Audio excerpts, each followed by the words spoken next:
You're tuned in to the Wifed Up Now What podcast. I'm Coriel, here to give y'all some marriage management advice specifically for millennial wives. Now, before I introduce my guest, let's just address the elephant in the room. I know that when you saw me pop up on this screen, the first thing you were thinking was, where's TK? Don't worry, TK is going to be here at the end of the episode, okay? So if you are here for our girl TK, stick around. She'll definitely be here for that wifey keeps it spicy, okay? Today's guests are two amazing wives who have some stories to share. Y'all know that we're all about learning the real behind these relationships because it is so easy to get caught up in the fantasy and this fairy tale idea of finding a husband and living happily ever after. And although you might be happy, the ever after part is probably not going to happen. And so today we're going to talk about the real inside of these relationships. And I have Precious and Angela in the building. Hey. Hi. So start by telling us how long you've been married. Well, I've been happily married for 10 and a half years. Come on, 10 and a half. Yes. Well, it's almost less than a half because our anniversary is in April. Okay. Yes. Okay. So 10 years. 11. Look, we're going to say 11. Rising okay. 11. Rising on the 11. Well, since we're going to raise up, I'll say 10 years because it'll be 10 years July 5th this year. So I'll say 10. So we got some OGs in the building. OGs, we're going to start out. We're going to keep it light, okay? We're going to start out with a little this or that because this is going to be February episode, right? This month is all about love. So we're going to get into that. But I want to talk about like some old school R&B. I just want to see where y'all at. Okay, warm y'all up a little bit. Let's okay, go, let's go. So this or that. Who do y'all prefer, or who did y'all prefer, Mary J. or Mariah Carey? Mary J. Why did you make that face as if there was no other option? I mean, Mary J has the soul. She has the grit. You know, she's been through some things. I think that Mariah's been through some things more in the latter times. When she first came out, I felt but like... that's not what she was singing about. Yeah, it wasn't what she was singing about. And I mean, from a suburban girl, I just resonated with Mary J because I just was like, I ain't been through these things, but it's interesting, you know? So I think I was more mesmerized by Mary J. Okay. I think everyone can relate to Mary J because she's a little bit more around the way. Your homegirl, she's been through what you've been through and doesn't come across as, no, this can't happen to me. Right. I think Mariah does separate herself from, she's definitely not the around the way girl. Okay, I got it.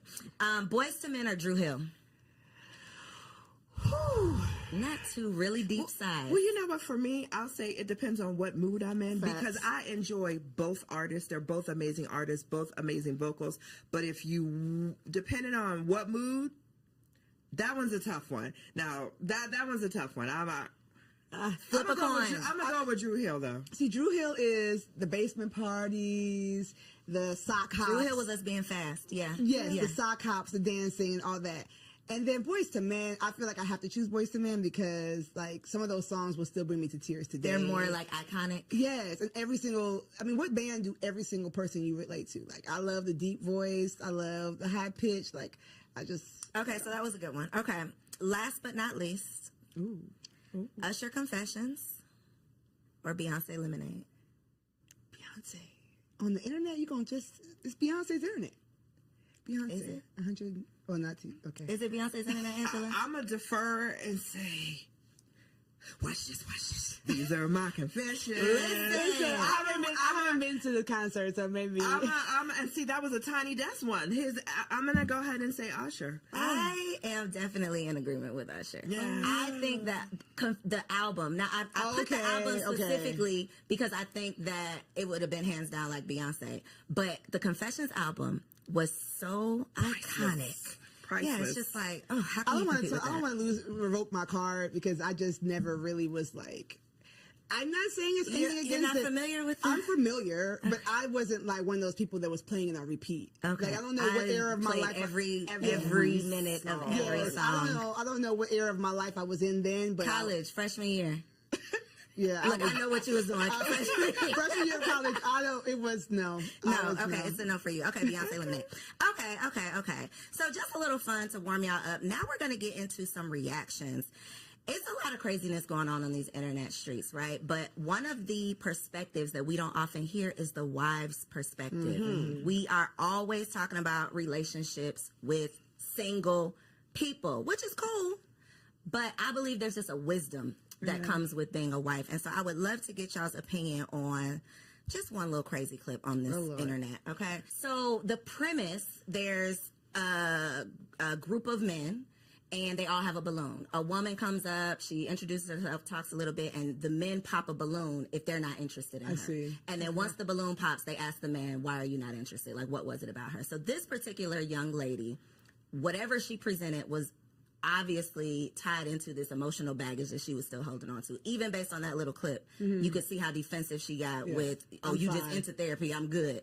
People, we all need therapy. Let's say that. We do. But the part that stood out to me was, I don't care how you look. I can afford you. I got the money. But emotionally, I'm not dealing with that. Right. And I think so many women, so many single women, so many beautiful or successful single women these days think that their beauty or success is enough. But these men are starting to know and realize that they have worth, and they don't want to necessarily waste their time with the liability. So the wives' take on that clip, what do y'all think? You know what's funny? Something stood out to me differently. When he said, I can afford you financially, but not emotionally, I was turned off by that because you don't know, like that to me sounds more like transactional. I do believe that relationships require being willing to grow with someone, being able to have a conversation with someone, being able to tell her, find out more about her than, are you in therapy? Where are you at in your healing journey? Who hurt you might be the better question. And instead of just transaction being like, by the looks of it, I could afford you, but not emotionally, doesn't speak much to what he has to offer emotionally either. It seems like a little bit, I want you in a wrapped up package and ready to go. And I don't believe that sustainable marriages happen when people are, I'm 100%, everything is perfect, and just be able to afford my lifestyle. So that's what rang out to me. But yeah, you're right. We do need to realize that beauty is fleeting, as the good word says, right? So you can't just go with what your hair, nails, and your body. You've got to offer more. For me, that was a little bit different because I just experienced watching two single friends of mine who I introduced dating. The man came back to me and said, I can't do her emotionally. Oh, wow. And I had a very deep conversation with him about what does that mean? So I think, and his answer was from a male perspective, and it was, I can love you, compliment you until I am blue in the face. If you don't believe that, and if you don't believe what I'm sharing with you, there's emotionally, I can't carry the relationship for the both of us. Right. So for me, that statement took me back to that conversation that I recently had. And I think that was a strong statement. That was a real statement, because individuals, regardless if it's the man or the woman, if you're coming to a relationship broken, Right.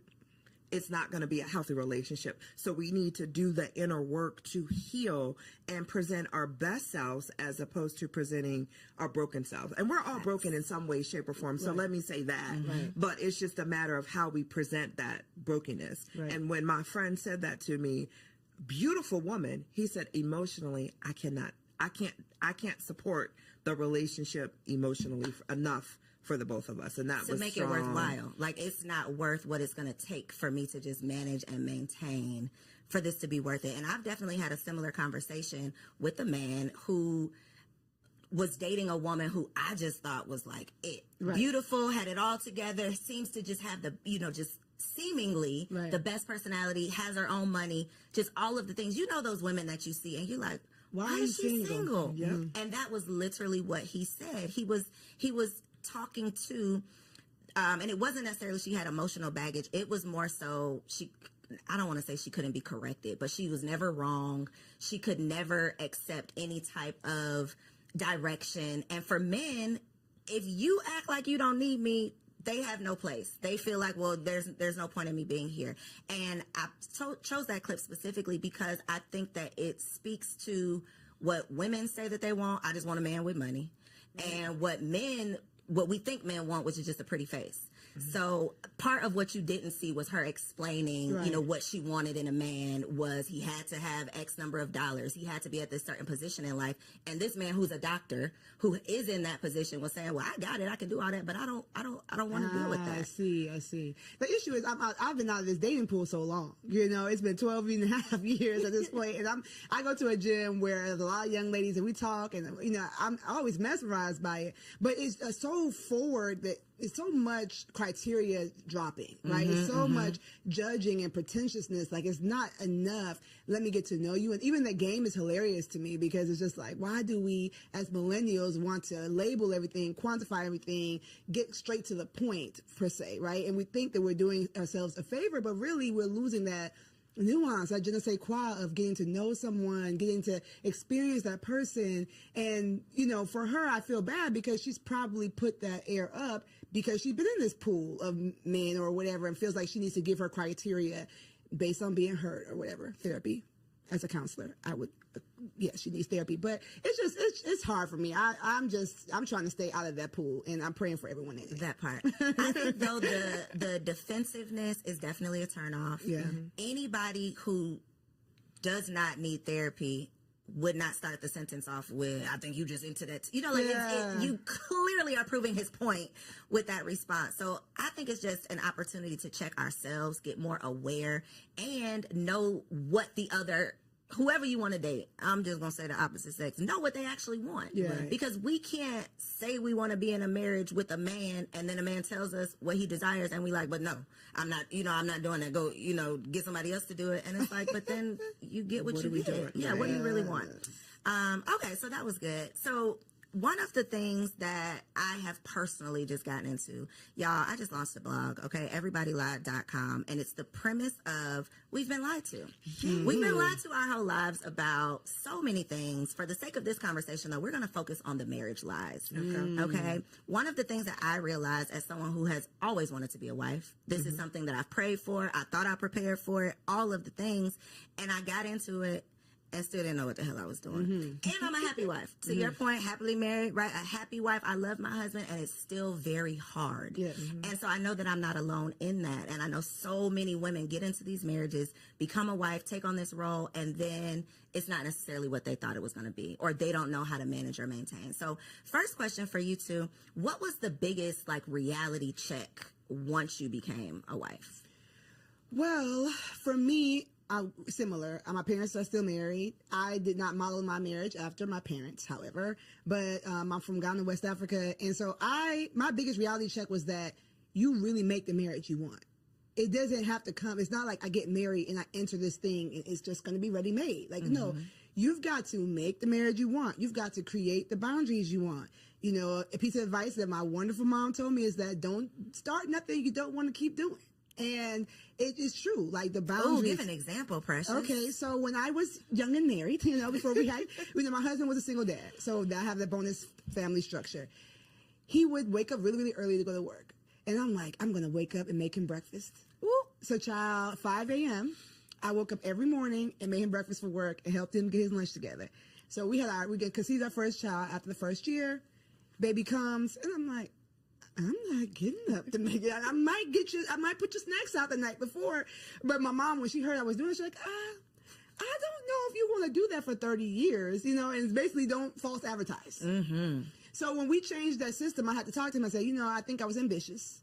I was doing too much. I still love you all the same. I'm going to show you love because his love language is acts of service. I'm going to show you love in other ways. Now that I think about that, I need to start going back to some of those things. But you make the marriage you want. And if you're open and do premarital counseling and do all the things about communicating, you have to communicate when that marriage that you built is not looking, the math isn't mathing. It's not looking the way you want. It's not just I walk into marriage and marriage happens to me. You've got that's to good. work. Not starting something that's not sustainable because baby. And then I'm going to let you answer. But one thing a point that you made that I want the people to take away from this is that was his love language, and you had to have a conversation about why it was shifting, because his natural thought would have been, she don't love me no more. Right, the baby came and she don't care about me. And now y'all bumping heads, and it was a simple, I'm tired now, I can't keep up with this. But if you don't communicate it, then it turns into, my wife don't want me no more. Exactly. And we know what that can turn into. A lot. So a lot of things that you don't want. So I love that you were able to recognize that and point that out. That's what she kind of took not two, but they're important because they translate from marriage to marriage. Communication is key, and learning your spouse's love language. Like, I didn't know anything about love languages prior to getting married. I love you, you love me. Okay, let's go together. Let's check that box and we go together. We boyfriend, girlfriend. However, when you're married and when you truly want to be able to communicate, when I sit down with my husband, I look at my husband. If I want to have an uncomfortable conversation, I always ask him, can I talk to my friend? I don't want to talk to my husband. I want to talk to my friend, because my husband is truly my best friend. And I talk to him. Sometimes I catch myself, and girl, he gonna stop it. He be like, I'm not your girlfriend. Like, stop it. So stop. I know I'm not, but I'm so comfortable. And we after, we've been married for 10, together for 12. I've been able to figure out how to communicate with him, not to him, but with him. We communicate amongst each other. And I think, in the beginning, because I was single for so long, he's like, why do you talk at me? And when he said that, I had to take a step back and really understand what he meant by that. So now it's like, hey, can I talk to my friend? So listen, I got the situation with my husband, and I'll explain whatever the situation is bothering me. How do you propose we fix it?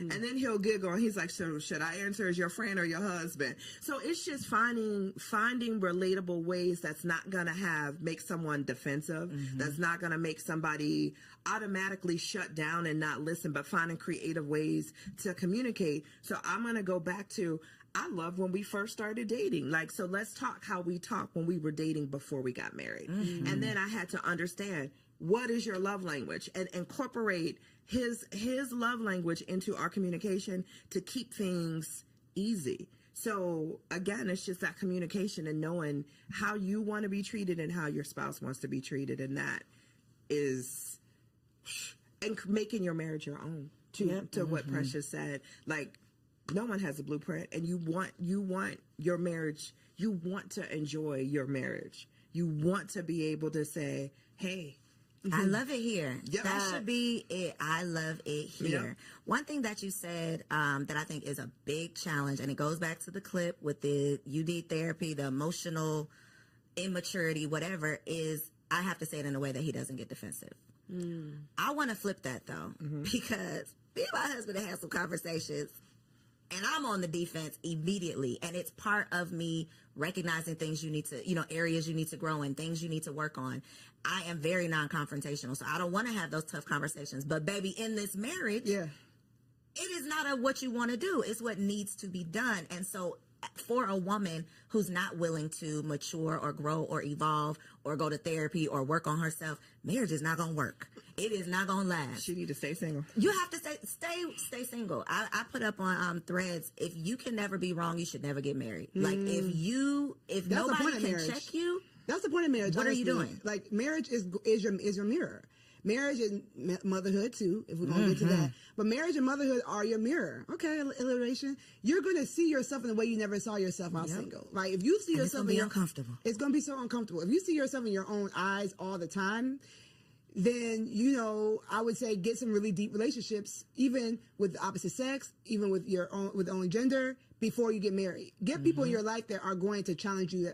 Iron sharpens iron, right? They are going to challenge you and show you where you're fleeting. I know nowadays roommates aren't popular. Like I said, this is a new thing for me, but I am a proponent of maybe having a roommate. It depends on your age. Somebody that's just going to show you, like, you do this and it's weird. Like, stop doing that. And if the first person who has a hard conversation like that is your husband, then he's going to be the enemy. Yep. Then it's you and it's not me, because nobody else has ever told me this. But you've never allowed anybody that close to you. And you need therapy before you get married. Okay, I know they say premarital counseling, but you need your own session so that you can work through your stuff before you bring that baggage into a marriage. How has your communication had to change within your marriage? because you said you've evolved into, I know how to approach the conversation now. What did the unevolved Angela look like with these conversations? The unevolved Angela looked like I was that female because I got married late in life. And when I say late, I was 44. Yeah, I was 44, right? I was already set in my ways. So as individuals, when you, and I was a single mom. So raising my son, for me, I was pretty much set in my ways. I knew how I wanted my day to look from start to finish, or how I would move throughout the day from start to finish. And having someone in your space and having to consider another human being, another individual, learning to listen before I speak, because he was like, you answered the question I didn't even ask you. Like, let me get the question out, because I was on the defense and wanted. He goes, listen. So for me, I had to listen to how he was saying. I made him feel like within the first year, he made a comment that said, hey, sometimes I feel uncomfortable talking to you because you're always on the defense, or I never get out what I want to say. Okay, note to self. So let me take a step back and let you fully. So now what I do is I'll sit and I'll listen. I'll wait. I'm like, are you finished? And it's not that I'm listening to respond. I'm truly listening to hear what he's saying, to have the best response, knowing at the end of the day, it's me and you. Like this isn't a competition. We're here to grow and evolve each other. So if you're telling me that I make you feel a certain way when you're talking to me, let me just listen first before I go to respond. And in that way you can feel comfortable with saying whatever it is that you want to say to me without me coming back at you. Well, you didn't do right. And it's not about me. It was his opportunity of telling me how I make him feel. So I don't respond back with, well, you do XYZ to me, or you do. It's about you. If this is your moment. So you need me to change these 3 things, I got you. No problem. Partner, I got you. What about you, Precious? I'm really thinking hard about this question. My husband's the easiest part about being married. Honestly, like the guy, his enemies don't like me. Right? They love him and don't like me. I'm like, wait, I didn't do nothing to you. Like, he just is the easiest part about being married. So our communication's always kind of been like, what's up? Very chill. I think the nonverbal communication is something that I've had to work on more. What's that look like? Your face talking for you? Maybe just like, my love language is physical touch, which is not a lot of women's love language. So if I'm irritated, I'm like, you don't really gotta touch me like that right now, right? But so working on that, and then also we talked about evolution, right? So Co knows this. I lost 75 pounds before I got married, and I've gone through weight loss after having all my kids and all that kind of stuff. Right? Yes. So having 3 kids, having a weight loss journey, and now I help moms do the same thing, but I've had to learn my body. So my nonverbal communication has changed, right? The things that I like have changed. So I've had to communicate with him physically different, and he had to learn me more so differently as I have gotten older. Now I feel like I have the body I wanted when I was 20 something, you know what I'm saying, in my 30s. So our physical communication has changed and evolved, and he thankfully saw me on my journey when we met, and so he likes me heavy, he likes me slim thick, and so it works. But we had to kind of figure out, like, oh, okay, you can do that now. Okay, like okay. So our physical communication has had to evolve. Okay, reading between those lines. Exactly. I want to talk about those times you want to kill him, though. Okay. Because 2 o'clock. Look, 3 o'clock now. I really love my husband down. And there are, love his dirty draws. But there are days when it's like, I'm going to kill this nigga. Yeah. Can I do this for the rest of eternity? Right. I have honestly had those thoughts. And I'm sure he has as well. I think it's just kind of what comes along with it. But that is not the expectation with the happily ever after that we're signing up for. Right. So in those moments when he is your best friend, he's the easiest part of marriage, but it ain't easy. What do you say to yourself in those moments? What is your outlet? How do you calm yourself down? What do you tell yourself to put yourself in check? Like, what do you do in those moments? Yeah, so I said my husband's the easiest part of marriage because his personality, like just who he is like, wow, I don't think my personality can match with anybody else on the planet, right? But marriage is more than just you and that person. Marriage is you and that person, their child, if you have a blended family, or their parents, the way they relate to their families. With however toxic their families are, that's something you need to evaluate before you get married. Like, all those things matter. And so, the days where I'm just like, I don't like how you handled that, or stick up for yourself, or go for more, or, you're so talented in this, I want you to, where you're like wanting to coach your own spouse and you have to let them be their own person. I have to really decide that, like, am I? Personal development and becoming a better you is always going to make a better we. And so I think that a lot of times, especially wives, we have that vision. We can see where we can go. And sometimes our husbands are like, I want to watch football. Like, or I don't need to do good. Yeah, I'm good. Like, we're good right here, or whatever. And even if you have a super ambitious husband, some of the things that we see vision for, they don't see it. And so I say to myself, I say to my clients, like, focus on you. Focus on go to the gym, get a hobby, cope with your friends. Some of the things that we are getting frustrated with our husbands are because our friends are supposed to hold that role, not our husband. And so I've had to learn. A word right there. Listen, like, sometimes you're just putting too much weight on that relationship and it cannot stand the weight. And so spiritually, I tap in with God, like, maybe, Lord, am I using him as an idol? I need to spend more time with you. Physically, I'm trying to be up all under him and I need to go find a friend. I might be having some anxiety. Let me go get a workout in. Let me go walk in, like, build me up physically, spiritually, emotionally, so that it takes off some of that pressure off the relationship. That's good. Yeah. Ooh, I like that one. When I get to the place where I just, what my husband, I honestly, I take a step back and I say, is it really detrimental to the marriage? If it's not, I let it go. And it's funny, our arguments, 10 years, our arguments are so minute when I listen to other marriages and we talk about, like, issues or problems. Our issues are so small, and I feel like I'm so blessed because of that, because we talk all the time and we communicate about things all the time. But when I get to the point where I just want to choke him, I take a step back and, like, is it really that deep? Is it really that detrimental? Like, I'd be mad, like, man, you left the bathroom light on again. I just want to, and I'm like, is it really that deep? Instead of checking him to say, hey, once again, you left the bathroom light on, I'm just going to go ahead and turn it off and keep it moving about my day. It's just, our arguments be the little petty stuff.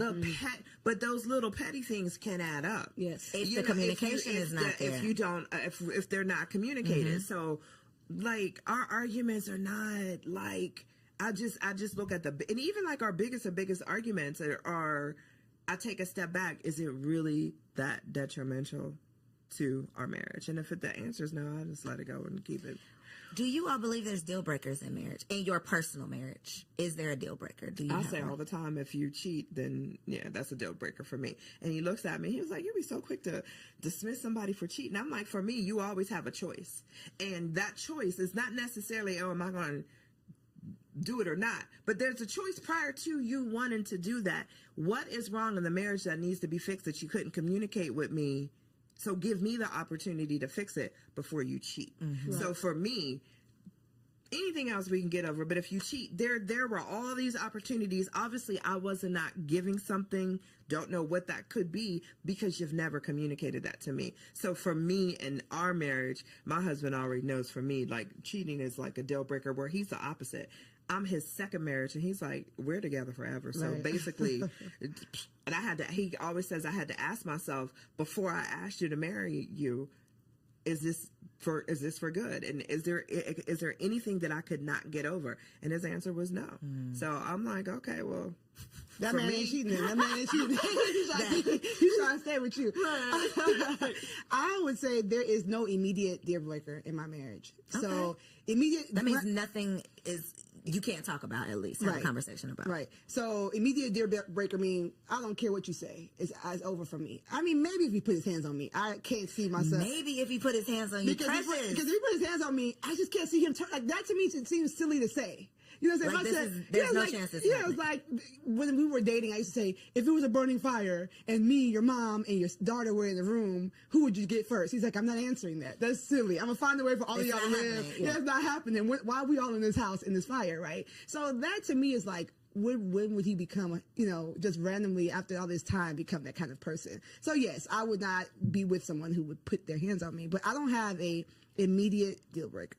That is great and scary. It is very scary. And I mean, I feel like I can say that now, right? So, I'm never going to be like on this internet, like, oh yeah, everything is perfect over here. No, I mean, we were both working class. We met. We still out here working through this pandemic, through this economy like everybody else. So I won't say that we're perfect in this. Not something that the enemy could use to break us. But the way we look at marriage is like, this is our way to show people that Jesus is real. Like, this is our way to show people that, like, he didn't die for nothing. So for me, I would just pray that, like, whatever came our way, we would look at it as an attack and we would fight it together. Now, if we didn't make it, then we fought. You see what I'm saying? So that's why I say it's no immediate break. It's not to be like, I love my husband, I'm never divorcing him. But more so like, we represent more than just me and him being happy. I love that. It's bigger than just y'all are building something bigger. Yeah.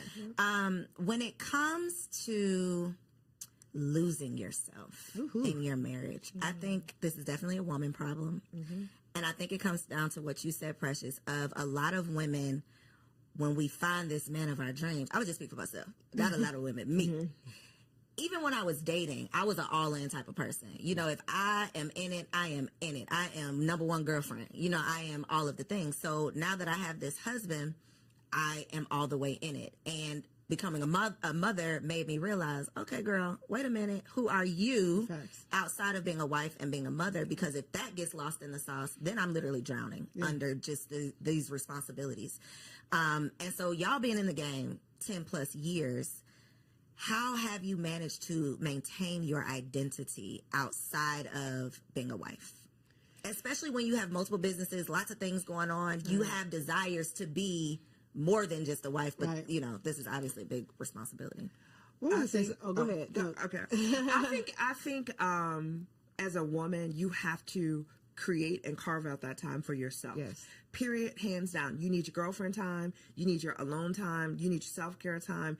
As long as you are always making time for yourself, whether it's perfecting your craft, like Precious said, picking up a hobby, you have to 1,000%, just as much as being a wife, being a mom, we're all of that. Those are important. So is being myself. So when you have those days where, hey, guess what today? Y'all, I'm going to see you later because I'm going to go get my hair done. I'm going to get my nails done. I'm going to go to the spa. I'm going to relax. I'm going to go eat with my girlfriend. It's so important to make sure, not just the women, but the men too. It's just so important that you're taking that time for yourself and you're truly developing. You don't give up. I hear some people say, well, I gave up my dreams and aspirations because I'm a wife and a mom. What made you think you had to? Because the times are evolving. Yeah. There's things as nannies, like so much that people did not have access and finances to when our parents were coming up, or who we had as role models or marriages, role models in terms of marriages to model after. We didn't see that. We saw the wife staying home and being the wife and mom, and that was it. That's not where we're at today. And a big part of that is always making sure that we as women allot that time for ourselves and not feel guilty about it. Ooh, the guilt part. That part. There's nothing wrong with saying no because I'm taking time for me. Because if we're not good for all the other roles that we have, we can't be good for anything. So we got to be good to ourselves. You already know that she's speaking my language, right? So I heard you speak. One thing I want to affirm you, because I'm always going to do that, is that when you're a woman such as Co, and you're doing all these things as a single woman, society was going to tell you that it's not possible to have it all. It's not possible. So when you get into this beautiful marriage, it's like, okay, I got to work. I got to give everything I can to this because this is an anomaly. I'm an anomaly to be able to be this self-made, 6-figure, maven, right? And so that's a lie. Right? Everybody lies. See, that's a lie. That's a lie. You can have it all. You might not have it all at the same time, and you might not be the one to do it all, but you can. Okay. Thank and you. so you're welcome. You're welcome. It's gonna be, we in the trenches. No hood like motherhood. So we're in the trenches. But to your point, when I teach the LIFT framework, which is my framework, one of the letters is the F, the freedom mindset. That fighting that guilt. And what you said about the T, taking your turn, I'm not gonna go into that, right? Like, you take your turn, you do stuff for you, but you gotta start with the mindset of, why do you think you need to be lost? How, if you lose yourself, will your husband have someone to love?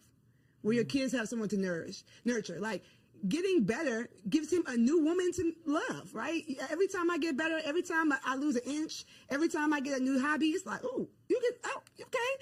it's spicing things up without him having to go find somebody else. You see what I'm saying? And so I think that we have it backwards, where it's like, I've got to martyr myself for the things I love. But no, you're giving them a diminished version of yourself. And so even if mom guilt or wife guilt, because I feel like I have more wife guilt than mom guilt, them kids will be all right. Yeah, them kids will be all right. Yep. I feel like y'all have each other. I birthed all y'all so y'all can have each other, go on and play, right? But sometimes I'm like, I'm at this thing, I could spend more time with my husband, or I'll bring him something home to eat. Like, I have more wife guilt than mom guilt, but I have to remind myself that, like, the things that I'm doing to make myself better, make me happier, make me more understanding, make me more energetic. You know what I'm saying? Like, go to the gym, sis. Take the time for you, like, because you're going to be a better version of you when you get there. And so losing yourself is normal. It's more normal. That's a lie, too. It's more normal than you think. You might be beating yourself up and saying, why? I can't believe I let myself go. I can't believe it. A lot of people are doing it. But they're not talking about it. But they're not. Which is the point of these conversations. Because when I see the perfectly curated homes, all this not a figment of our imagination, because I'm seeing it right here on my timeline. It's social media. It's what we think is the norm. And it's like, no, that is not. First of all, that's not even real, probably. But we are comparing our real lives to this fantasy or fraudulent 18 seconds, 30 seconds. Clip that we see. And to your point, we think something's wrong with us when we get lost in the sauce. But I definitely, and we're talking about being wives, but when I became a mother, I think I felt it more. Because you have a physical part that's changed too. And it's like, I can't go nowhere. This baby is attached to my brain. Like, I am here. I can't, that life that I used to live, I'm literally a new person. I'm literally living a new life, and it's never coming back. And that, I think, is a very tough grief. It's grieving your old life. I literally, that old self died, and now I'm this new woman, and I'm trying to figure it all out. And so conversations like this are so important, so that we can normalize the struggle. Like, this is not happily ever after. It can be happy, but ever after to me means forever and ever and ever. You're just gonna be happy, and that's not the case. Exactly. I think to Precious's point, she made a statement earlier in regards to when you become a new mom, your friend circle is going to change. Yeah.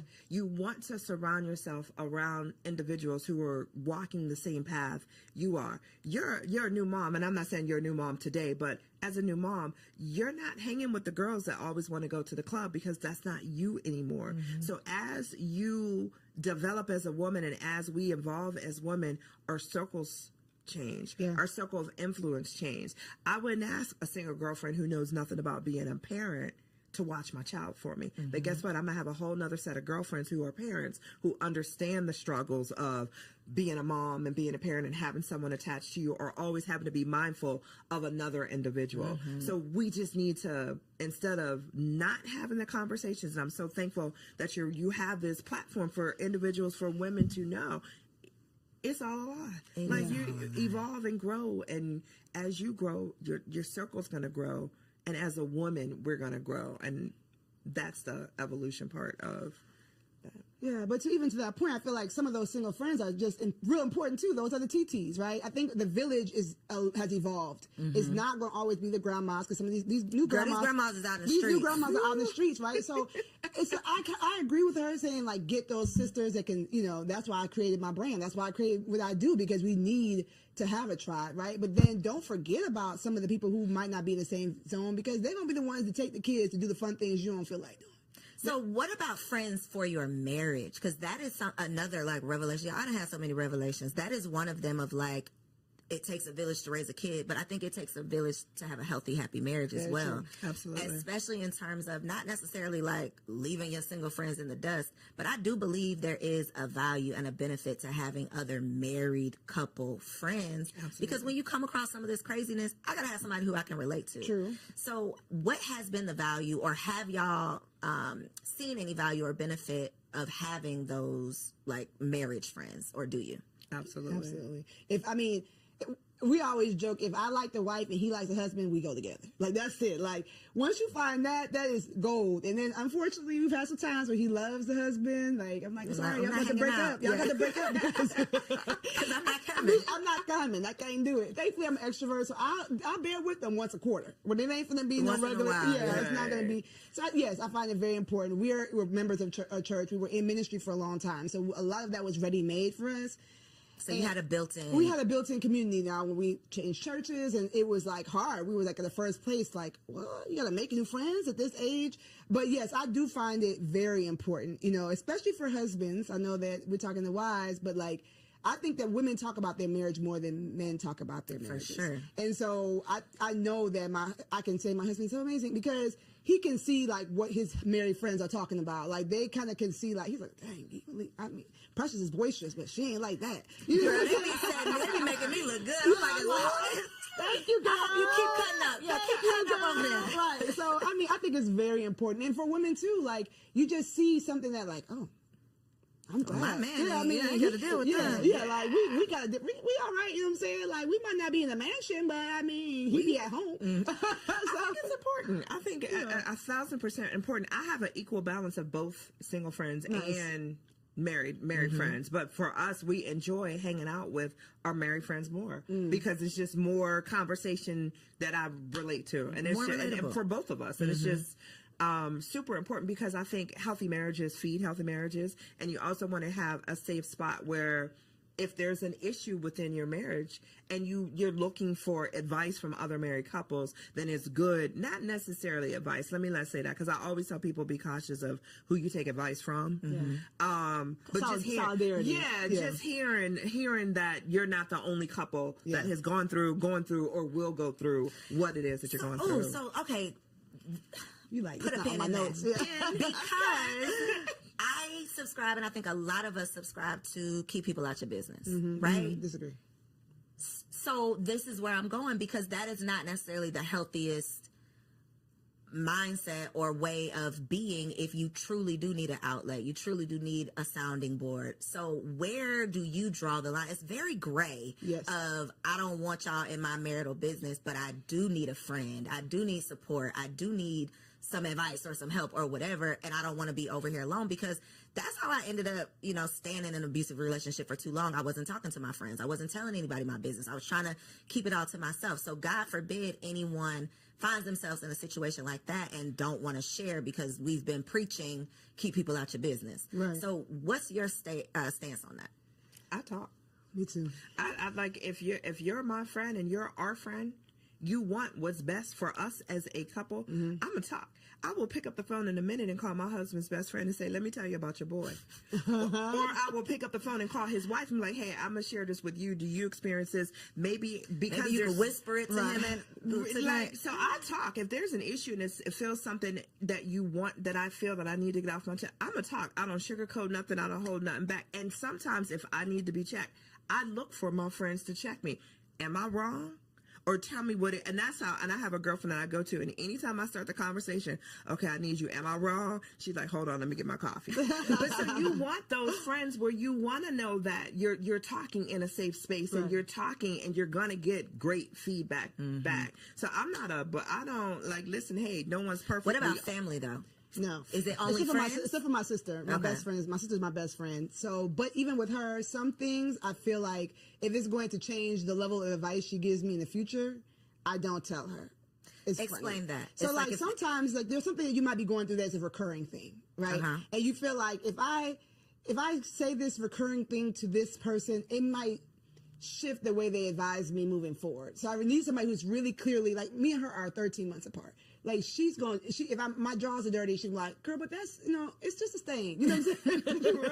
Right. So, she'll tell me I'm wrong, don't get me wrong, but some things it's like, okay, I'm I don't need to I'm hear done that with right this now. recurring thing Yeah. that you know. So I think for me, I do talk. As you can see, I do talk, but we've already used wisdom in the circle. Like but he knows the 3 people I'm told. It's not gonna be this random friend I met at work and it's like we're best friends. Your business. Yeah, no, it's like he knows, and then he gonna know if her husband texts him. It's like, oh dang, she ain't told. What's the comment? Right? Like, and the same thing. I'd be like, I don't know what's going on the phone upstairs, but they're talking longer than normal. Are you okay? You know, to my friends. So it's just like, you can't come stay here, so let's talk, because what's going on with y'all have to work that out. Yeah, y'all gotta work that out. So we have a standard on the people that we trust, and then I have working and continue to work on that I speak of him the way I would want him to hear me speak of him.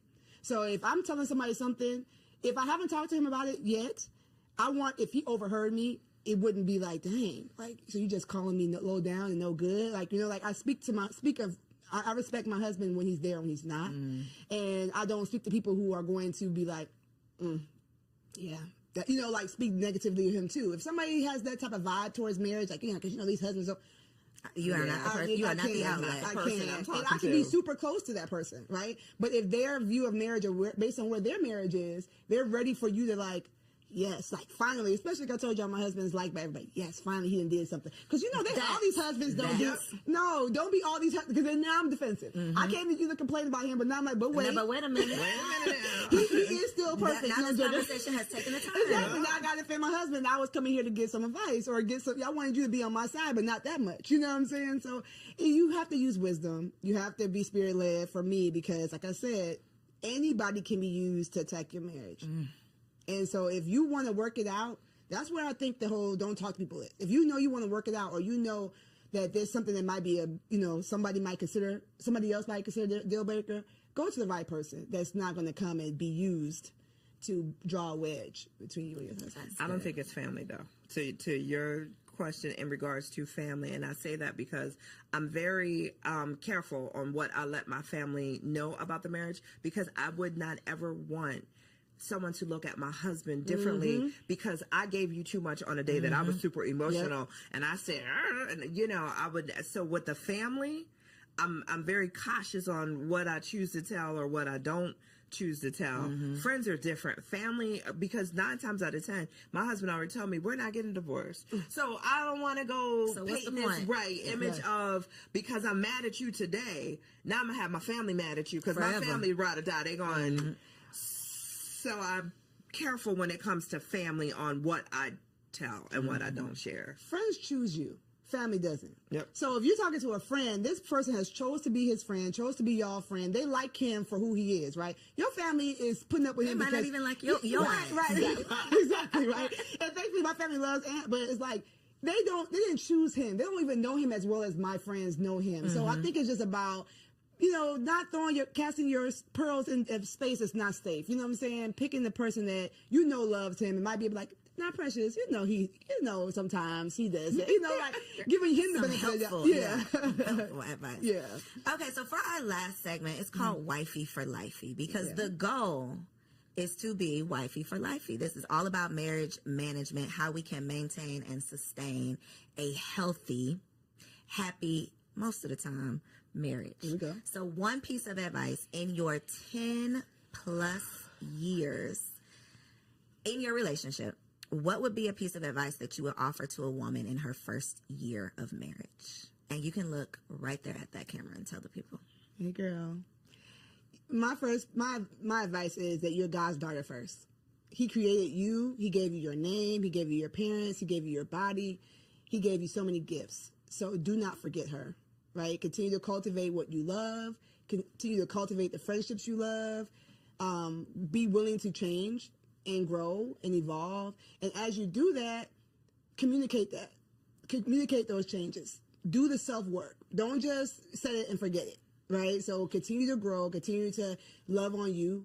The word says that you love the Lord your God with all your heart and love your neighbor as yourself. But if you don't love yourself, if you neglected yourself, that love you're giving other people is not going to be the level of love that they deserve. So just don't forget you. You know what I'm saying? If you ever need a hand in the process, my name is Precious. I got you. But just don't forget you, and you're loved. Thank you, Precious. What you got, Angela? For me, it's communication. I'm going to stand on it. I'm going to stand 10 toes down. Figure out the best way to communicate with your spouse. However, whether it's verbal, nonverbal, listening, communication is not just talking, it's also about listening. So if you, in your first year of marriage, if you and your spouse can truly, truly, truly connect on how to communicate with each other, you're going to go a long way. That has been a common conversation here. We always talk about finances being the number one cause of divorce, but I would believe it's the lack of communication about finances that is the number one cause, and the resentment that comes from not communicating. Yep.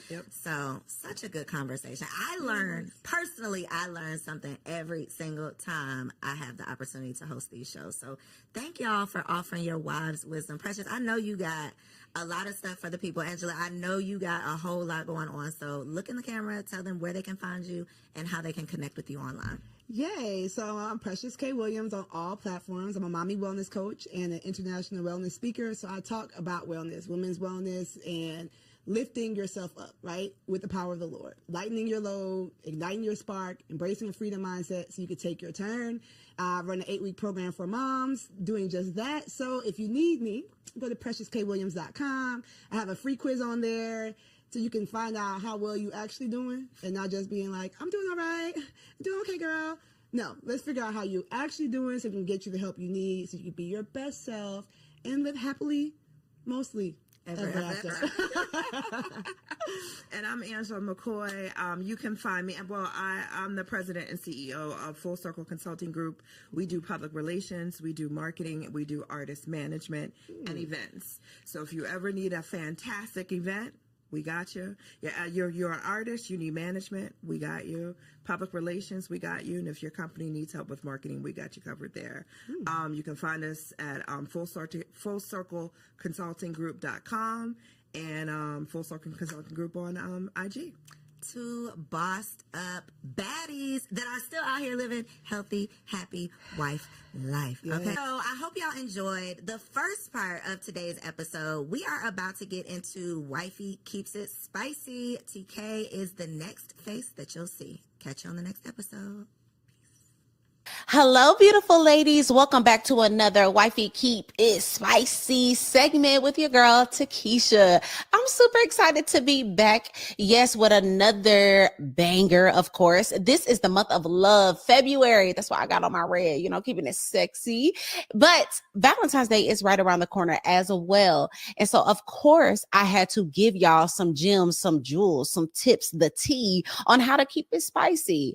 Listen, this week is for the big girls. Okay. What do I mean? Because I'm about to challenge y'all to something all month long. Okay. I'm not just about to drop some gems for y'all to be able to enjoy one day. No, baby, we are about to have thriving sex lives and intimacy with our spouses forever. Okay. So we're going to lay down some foundational work, right? I want to challenge y'all as your sister, as your auntie, as your friend. Okay. Am I auntie? But as your friend, I want to challenge you to two things. Okay. I need you to ask yourself if you are ready for the challenge. Why am I challenging you? Because I have done these things. I have experience in these things, and they have absolutely elevated my intimacy with my man. Okay. So if you want to elevate your intimacy, if you want to keep it spicy, I dare you to accept this challenge. Number one, I challenge you to step up in your femininity, specifically in the way that you dress in your house. Okay. A lot of us need to go ahead and fold up the leggings, the oversized t-shirts, the hoodies, the sweatpants. Fold it up, sis. Let's fold it up. And we're going to wear our little house dresses around the house. Okay. We're going to wear elevated loungewear around the house. Okay. We're going to wear those Ross and TJ Maxx summer dresses in the home. We're going to get oiled up. We're going to look cute. Why does this matter? Why am I challenging you to this? It's because when you feel feminine and you feel soft and you are taking care of yourself, you will be more prepared to be able to be intimate later on at night. A lot of us are complaining about being tired and being drained and being overworked. And we just feel like we're in this masculine energy. Well, here's a small tip to step into that feminine energy so that you can be all you need to be when it is time to do what we need to do. Wear those dresses around the house all month long. Step into your feminine essence, right? I just want to put this caveat out there though. Be prepared for your man to want it all the time, and be prepared for you to want it. Okay. Because when you walk past that mirror and you see your silhouette and you see how good you look, you see how you jiggling and wiggling and smooth in that dress, you are going to feel confident. It's going to boost your self-esteem, and it helps you thrive in your femininity, which is absolutely attached to your intimacy. The second part of this challenge, and this is for the big girls. Are y'all ready? I want to give every single last one of y'all some homework. We are going to set our man down. We are going to set our husbands down. And this is exactly what we are going to ask. We're going to ask how we can be a better wife. We are going to ask for them to share with us all the areas that we could work on. We are going to ask for every aspect of our lives. How am I as a mother? How am I intimately? What is the things that you want from me? Talk to me, Big Daddy, right? And I know a lot of y'all like, girl, he the one that need to be elevating. He's the one that needs to be asking me these questions. But I just want to challenge y'all to take the lead. I want to challenge y'all to become more self-aware, so that not only are you stepping into your femininity and you're looking more feminine, you are aware of the places that you need to grow in. You are aware in the areas that you need to stretch in.